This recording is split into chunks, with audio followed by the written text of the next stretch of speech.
Hello, everybody. This is the Seventh Rule Star Trek Las Vegas series of videos with Sirach Lofton, of course. Hello, hello. And Melissa Longo, of course. Hello. My name is Ryan T. Huskin. We are joined today by Darlena Marie Blender. Yay!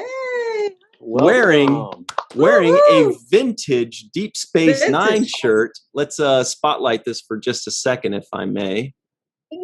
Yeah. Can you lean forward a little bit so we could get see the? So when that was like the original merchandising, they weren't creative at that time. Let's just put Star Trek Deep Space Nine on there, like the cover of the script.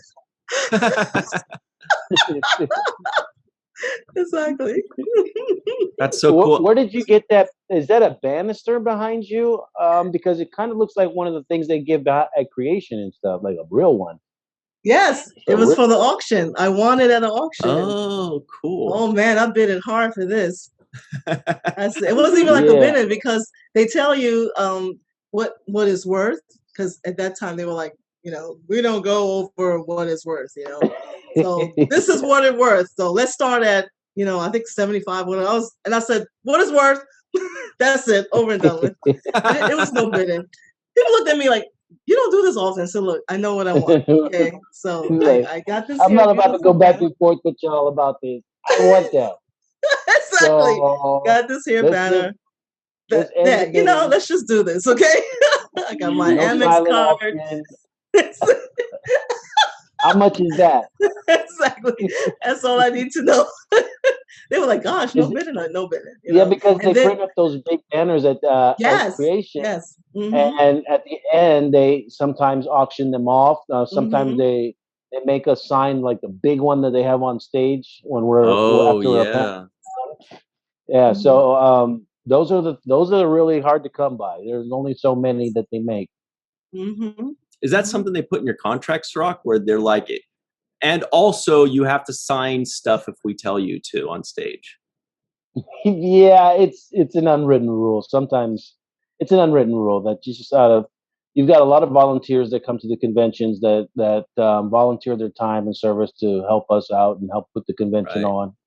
And out of respect for their services and what everybody does to contribute to make it happen, it's the right thing to do because most of that merchandise, the programs that we sign or whatever it is, it gets distributed amongst the volunteers, and that's their incentive for donating their time. So it's just, it's the unwritten rule. It's the fair thing to do, and it acknowledges the kind of work that people put in. So I think it doesn't harm me at all. Yeah, that's really cool. So, Darlena, sorry, sidetracked us a little bit, but back to that banner behind you real quick. So you're saying that was at Star Trek Las Vegas? Do you remember what year it was? Oh, I think it was probably no more than maybe 5-7 years ago. Mm-hmm. I think it was from the 20th anniversary because they had a lot of DS9 banners. So I think it was the 20th anniversary celebration for DS9. And that's where I got this one. And then when I got to the airport, the guy come telling me, "Oh, it's over. The poundage is going to be $100, and you can ship it." I'm like, no shipping. So boom, sneakers, boom, dress, and then the lady runs up to me, "Miss, you don't want those?" I'm saying, "No, take them." Why are you throwing these away? Because I can take my banner. You could just ship it. No. This is a Star Trek banner. You people don't get it. But yes, this was one of my very first items I treated myself to at Star Trek Las Vegas. Yes. True fan. What's your favorite Star Trek series? Deep Space Nine, because I always love space. She got the shirt and the banner. Thank you. Hello. I know. No, but I always loved the idea of space stations because I grew up like watching NASA. I was one of those geeks that love to watch NASA where everyone's watching cartoons. And so then when the third incarnation of Star Trek was going to center around a space station, of course I was excited. So yes, DS9 is my favorite. Mm-hmm. Wow. Also because of the great episodes and storylines and everything. Yes. So how long have you been going to Star Trek and or just sci-fi conventions? Well, Well, my mom and dad actually took me to my first Star Trek convention here in New York at the Hotel Pennsylvania. My mom made my first Lieutenant Uhura uniform. I grew up in a Star Trek family. Yes, I grew up in a Star Trek family. My mom and dad were hardcore Star Trek fans. So Star Trek has been a part of my life. It's just always been there. And watching the original series reruns with my family, and then all the other generations. I went to my first Star Trek Las Vegas convention in 2006. Wow. And that's when it was at the Experience. Right. So we had the Star Trek Experience and then the convention, yes. And that was just really awesome. And that's when I started like getting all of my Star Trek friends. I started meeting so many wonderful people from all over the world, at the Star Trek conventions in Las Vegas. And I've been going every year. The only year I missed was last year due to COVID. But can you believe that was 15 years ago that you started going? I know. It's addictive. It really is. And it's because of the fans. It's the you want to see the entertainers, you want to see your friends, you want to hang out at the masquerade, you want to do all that, hanging out in the studio. And just, and then when they do show Star Trek episodes outdoors by the pool, it's all that. It's really all that. And then sometime going on the strip, later on in the evening with your friends, just hanging out and having these great Star Trek conversations, having conversations about the episodes and how you talk and someone else finishes your thoughts because, it's like you all are there with each other, Yeah. And I just find the Star Trek Las Vegas environment to be very, very easy and homey. It's real easy to connect and talk with people and meet people. So it's a very wonderful environment. It's like I would go there before family reunion. I love my family for some time. Because it kind of is a family reunion, right? It is. But it is without actually. the awkwardness. Exactly. And the drama. We just talk about Star Trek drama. We just talk about sci-fi drama, Klingon drama. That's what we talk about. Yeah. Yes. I think what makes it so special too is the fact that being in Vegas, it adds that little extra comfort zone for everybody, because in Vegas people dress how I see people walk around with a bathrobe in Vegas. And they're playing. They just, you can wear whatever you want in Vegas, right? So you don't stand out dressed in some kind of outfit. Nobody's looking at you sideways. It's like, oh, he's partying, he's in Vegas, whatever he wants to do. Exactly. And then there's also the fact that it's a party place, so nobody expects anybody to like be up early. Everybody expects that the other people were up late drinking or partying. So we're all kind of groggy in the morning, standing in line trying to get coffee and wake ourselves up. We're pissed that we can't order breakfast at 2 p.m., right? Exactly. Yes, or scrambling, looking for something to eat at the same time. So there's just all this. The expectations are lowered where the guard is down, and people don't feel so judged or so stand out against the grain. If you're doing it at a hotel in New Jersey, everybody's like, okay, what is that group over there? And you kind of stand out more. But in Vegas, there's like nobody has any time to pay attention to you. They're going to their own party. They're going to a bachelor party.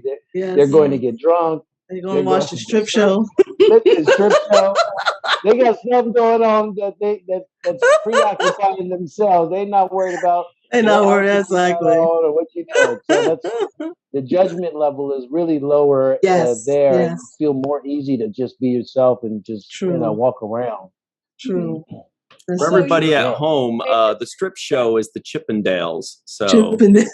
If I remember correctly, right? Yes, that's right. The Chippendales. That's Melissa, right. were you saying something? Sorry. Oh, yeah. I was going to say, you might not be able to get away with it in New Jersey, but you can definitely get away with it in New York City. In New York City, you can. Not in Jersey. I didn't see New York, though, because I knew better than that. Yeah. New York, you can get away with whatever. Yes. Yeah. But a smaller market, smaller towns. That's what I was kind of really alluding to. And, and I just, because it's a party city, everybody kind of expects everyone else to be in a more jovial mode, right? Right. Everybody's Yes. kind of willing to be party. There's people walking around with drinks at 11 o'clock in the morning. I love that. I love There's no that. judgment. Do what you want to do. I love that. We just go out to the strip 11, 12, 1 o'clock in the morning, pick up Hmm. those chicken wings and daiquiris and just sit there and people watch. And we're like, oh, look, there's so and so. Because, it's all these Yeah. entertainers that all of a sudden come to life. And, Yeah. and it's just a lot of fun. But it's interesting also, the photo shoots, the fan stuff, the parties, even the creation parties and everything. It's just so wonderful. Like you said, it's a jovial environment. It's easygoing. You get to meet new people. You get to hear people's stories about how Star Trek inspired their lives, and that's always a very powerful thing. And Sarak, you were talking about when you volunteer.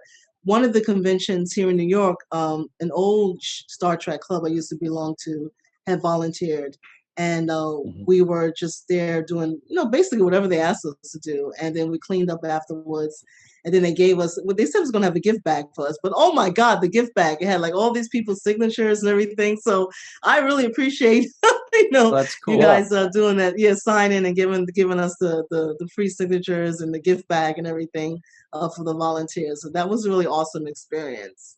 So I'm glad you guys Good. do that. Thank you. Yeah, So that's part of the job. Is I think yes. it's great that you guys do the volunteering, and so much is run through the volunteers. I mean, they take care of all the guests there. They make sure that they have food, and they make sure they got coffee, and they do all the runs. You might need change. You might need some new Sharpies. Yes. You Right? never know. You Yes. need Yeah. somebody to walk you through a crowd so you can get to your next panel or your next photo Yes. op. And so they do so much. And hats off to all the volunteers that are do so much and to make this whole thing happen. So yeah, I'm glad that you were able to see that side of it too. It was a wonderful experience. And Melissa, I think you had a question as well about New York. Oh yeah, are you still doing the meetup groups in New York? Oh Or yes, yeah, oh definitely. It was when I first went to Vegas. Was after my mom had passed, and my family was like, okay, you need to go and take a vacation.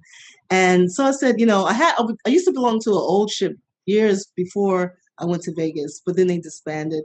And so I wasn't really involved in a lot of Star Trek stuff because I was taking care of my mom. Then I Googled New York City Star Trek fans, and then that's when I found the New York City Star Trek meetup.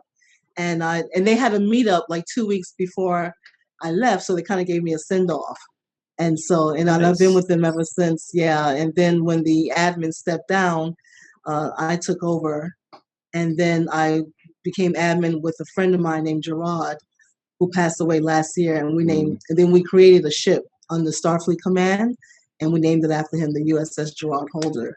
So Beautiful. since 2006 to now, it's been nothing but constantly Star Trek events, screenings, parties, go to movies together, go to cons together, do photo shoots. We're on Facebook, and we've hosted panels at various conventions, and it's just about creating that fellowship, and we work with other Mhm. Star Trek groups. And one of the things I noticed in Vegas 2 years ago, someone had mentioned, I was at one of the panels, I think it was one of the panels Michael Noonian did from the New Uh-huh. York City away team. One of the guests had stated about how she said, "Oh, I'm so jealous in New York. You guys seem like," because Michael had listed all the groups in New York that we all hang out together, and she said, "I'm so jealous. You have all these Star Trek groups in New York, and where I live, we don't have anything. Can you give us a group?" Now, Darlena, you're being a little humble there, but we know that, I mean, we've heard that you are the person that is constantly organizing a lot of these meetups.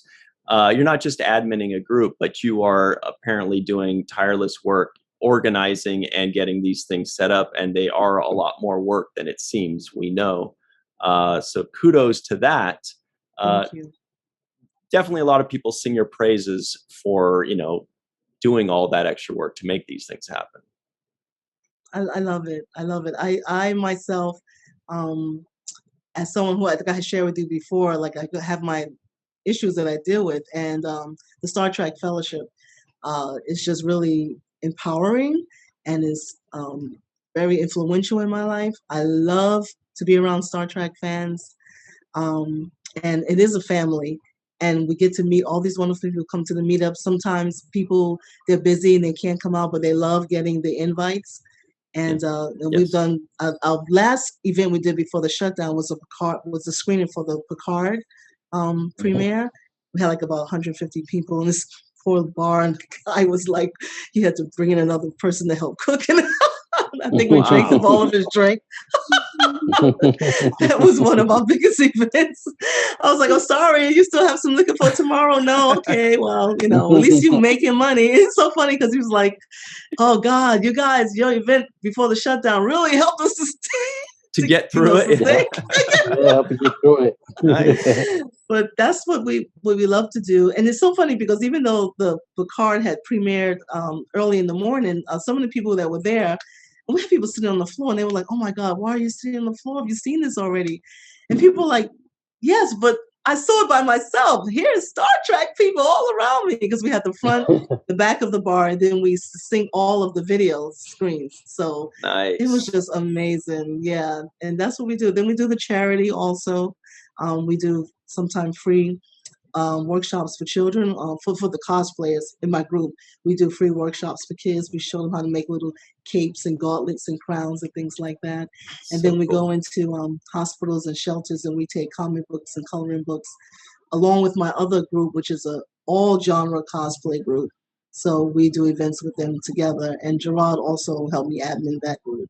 So yeah, we're pretty busy here in New York. It's all about showcasing what Star Trek is about, the love for diversity, the love for community, and that's what we are about. Yes. Thank you. That's sweet. That's awesome. Whenever you want to get Sirach's attention, I watch him. As soon as you mention charities, he like leans in a little bit more. I love it. Oh, awesome. No, I think that's wonderful what you're doing, because there's so many people that are benefiting from the work that you're putting in. You're providing that mentorship, that family environment for other people now, and so you're spreading and passing on the love forward. I think that's just commendable, and you never know how you impact and reach people's lives when you do that kind of stuff. You never know who's changed and who may be the future Darlena 20 years from now. So I think that's really commendable, and I applaud you for that. Oh, thank you. It's so enriching. It's nothing like when we go into the hospitals and shelters and the kids, they see their comic characters or they see Star Trek. Because a lot of these kids, they know Star Trek, they know their comics, and their little eyes just, light up. And it's just awesome. It's not enough words. Last year, we missed out on doing any kind of charity because of the COVID. Like we collected toys for Christmas. We did the backpacks and everything for the back to school, but we had to just drop them off at places. We couldn't really be with the kids, of course. So I look forward to this year. Some places have reached out to us and said, "Hey, we're going to do a live event for the kids. So, you can actually bring your stuff and then be with the kids and help them pick out their school supplies." So we're looking forward to that. We're doing fundraising for that. We have people that do support us.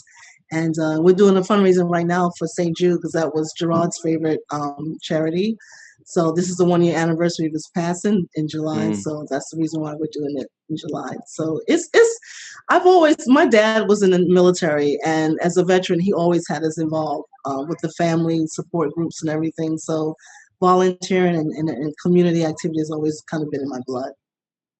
Yes. So Darlena, we got to go in just a few seconds here, but before we do, is there somewhere that people can find you or support these things? Would you send them to your Facebook group, the USS Gerard, or was there a website? What can you send them to?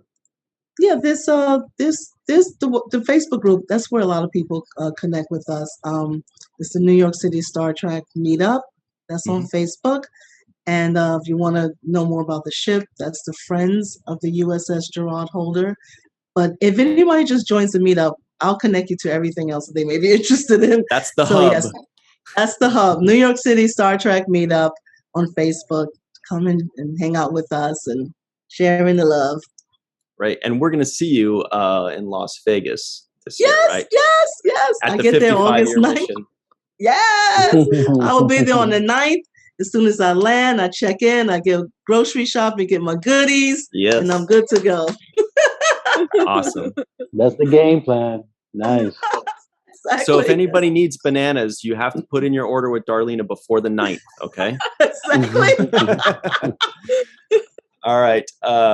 Thank you so much, Darlena. Thank This is you. great. We can't wait to see you in just a couple weeks. And everybody at home, go check it out. And hopefully we'll see you in Las Vegas this year, or any Star Trek or sci-fi convention coming up now that things are open back up. And we'll see you all very soon on The Seventh Rule.